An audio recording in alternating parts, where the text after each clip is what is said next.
আসসালামু আলাইকুম। আজকে আপনাদের একটি গুরুত্বপূর্ণ কথা বলবো। কিছুদিন আগে আমার পেজে একটা সমস্যা হয়েছিল। হ্যাকাররা কিছু লিঙ্ক পাঠিয়েছিল। অনেক ভয় পেয়ে গিয়েছিলাম। এরকম অনেকে আছেন যারা জানেন না ফেসবুকের পেজ হ্যাক হওয়া থেকে বাঁচাতে। আমার এই ভিডিওটা অবশ্যই একবার দেখবেন। আপনারা সবাই জানেন ফেসবুক কন্টেন্ট দিয়ে আয় করা সম্ভব হচ্ছে, আর সবাই এখন মনিটাইজেশনও পাচ্ছে। আবার অনেকে মনিটাইজেশন পাননি কিন্তু রেগুলার ভিডিও আপলোড দিচ্ছেন এবং ভালো পরিমাণের ভিউ হচ্ছে। কিন্তু দুঃখের বিষয়, ফেসবুক পেজ নানাভাবে হ্যাক করে নিচ্ছে। শুধুমাত্র আমাদের অসতর্কতার কারণে পেজ হ্যাক হয়ে যাচ্ছে। পেজ কিভাবে হ্যাক হচ্ছে? অনেক সময় কিছু ফাইল এবং অ্যাপ ডাউনলোড করার কারণেও পেজ হ্যাক হয়ে যাচ্ছে। ফেসবুক পেজ এবং ইউটিউব থেকে অনেক সময় বিভিন্ন সফটওয়্যার কোম্পানি থেকে স্পন্সরশিপ দেওয়া হয়। স্পন্সরশিপ থেকে টাকা পাওয়া যায়। এই সমস্ত স্পন্সরশিপ চালু করার মাধ্যমেও পেজ হ্যাক হয়ে যেতে পারে। না জেনে বুঝে কোনো স্পন্সরশিপ অ্যাড হওয়া ঠিক না। আপনার পেজ হ্যাক হওয়া থেকে বাঁচাতে আপনার পেজে অ্যাডমিনশিপ কাউকে দিবেন না এবং ফেসবুক অ্যাকাউন্ট প্রতিবার পাসওয়ার্ড দিয়ে লগ ইন করবেন।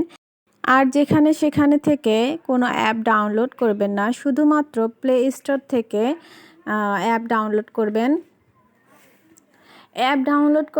আর ফিশিং কোনো লিঙ্ক যেগুলো থাকে ফেসবুক পেজে দেওয়া হয় অনেক সময়, এগুলো সব হ্যাকারদের কাজ। এই ফিশিং যে লিঙ্কগুলো আছে সেই লিঙ্কে ঢুকবেন না।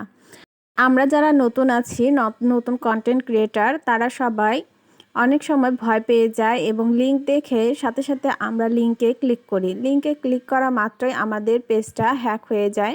ফেসবুক পেজ একবার হ্যাক হয়ে গেলে সেটা ফিরিয়ে নিয়ে আসা অনেক কষ্টকর হয়ে যায়। তাই আমাদের সতর্ক হতে হবে যেন আমাদের পেজ হ্যাক না হয়।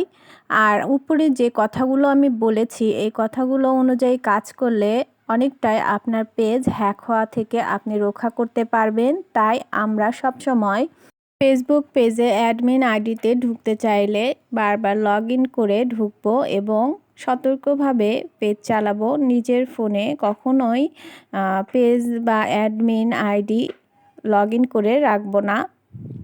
আজকের এই ভিডিওটা যদি আপনাদের কাছে ভালো লাগে অবশ্যই আমার ভিডিওতে লাইক, কমেন্ট এবং শেয়ার করবেন। আরও যদি কোনো কিছু আপনাদের জানার থাকে অবশ্যই আমাকে কমেন্ট করে জানাবেন। আমি যতটুকু জানি, যতটুকু পারি বুঝি আপনাদের অবশ্যই বুঝিয়ে দেওয়ার চেষ্টা করব। আপনাদের সুস্থতা কামনা করে এখানেই আমার ভিডিওটি শেষ করে দিচ্ছি। সবাই সুস্থ থাকুন, ভালো থাকুন। আল্লাহ হাফেজ।